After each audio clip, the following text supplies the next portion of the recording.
Keep it high, keep it tight. I'm Jay Mercer, Review Guy, back to bring you another 5-minute review. In this one, we're going to be covering the album Wings by BTS. So, oh boy, the rock and metal kid also listens to K-pop, and he also listens to rap, considering I just did a review of Eminem, and I'm not sure I'm talking about myself in the third person. So, let's get right into the review.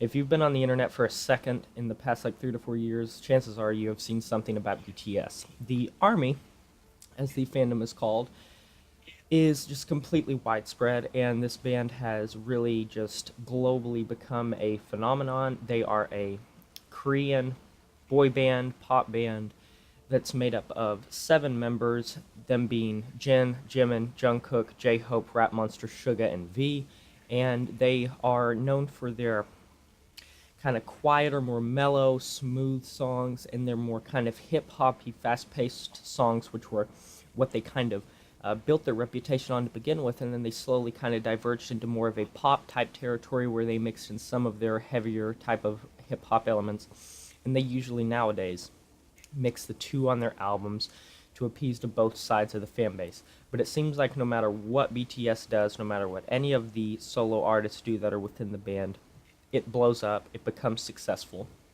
They can't be stopped right now. And I also own Love Yourself, which I plan on doing a review of as well. So, BTS Wings, it's 15 tracks, and it is very interesting because there is a section of the album where 7 songs in a row are done by just individual members, and they are kind of like very meticulous outlooks on that member's life or that member's personal beliefs or that member's whatever. It usually has something to do with the personal struggle or personality of the person themselves.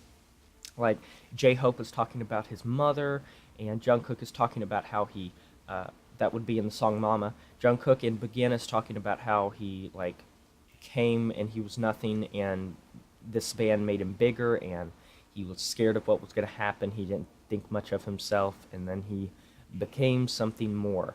And it just goes down the line.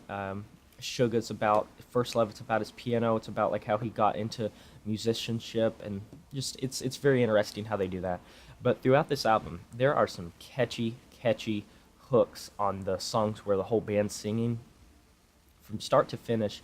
This is an album that really keeps your attention because when they do that 7-track thing, when each of the band members are putting their own imprint on that song, it's making it very easy to relate to, it's making it very easy to connect to, and overall, it's an idea that really makes it not be bland for being 15 tracks, because you don't see many albums with 15 tracks on it, and these aren't necessarily short songs. They are average length songs, if not longer. Some are 4 minutes, 5 minutes, and the idea works because they're not letting it get bland, because each song is changing up the formula so much, and you're never thinking it's overstaying its welcome, because you're basically hearing a completely separate song with a completely separate style every single song.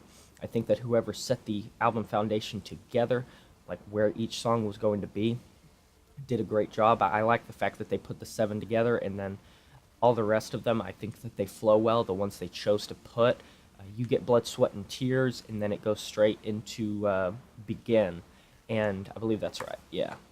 And I really think that this is a good album in terms of, if you like this kind of music, it's the type of album that you can just listen to, and it's easy to relate to if you read the lyrics along with it. They're very deep lyrics, they're very introspective lyrics, they're very kind of emotional lyrics, and it's an easy type of genre to kind of sink into, because K-pop is known for just being fun, it's known for being easy, and it's easy to just kind of sink yourself into it and really enjoy the album for what it is. And that is just a fun bit of entertainment that can be dissected if you choose. You can listen to it the way you want, interpret it the way you want. You don't have to read the lyrics. You probably should, but you don't have to. You can just listen to it and enjoy the music. And it's the type of album that, even though it's fairly long, even though it has 15 tracks, it's the type of album you're going to want to return to, because it's catchy, it has a lot of great hooks, it has soaring choruses, it has soaring instrumentation, from the electronics to the piano. This album has a very minimalistic feel at times, and I think that that works in its favor, especially on the solo tracks. A lot of the solo tracks will have kind of simplistic type of riffs that repeat themselves, or just simple type of, like First Love, Suga's solo song. It basically has just some epic orchestral feel to it, and it works so well. So I'm going to give this album a perfect 10 out of 10 just because in this genre, I think that this is the best it has to give right now. But I'd love to hear your guys' thoughts on this. What are your thoughts of BTS? What are your thoughts of Wings? Do you think they're overhyped? Do you think they're overplayed? Give me your thoughts in the comment section below. This has been GMgaming Review Guy. Like, comment, subscribe. As always, I'll give you a shout out in the description below in the next few videos. But until then, farewell.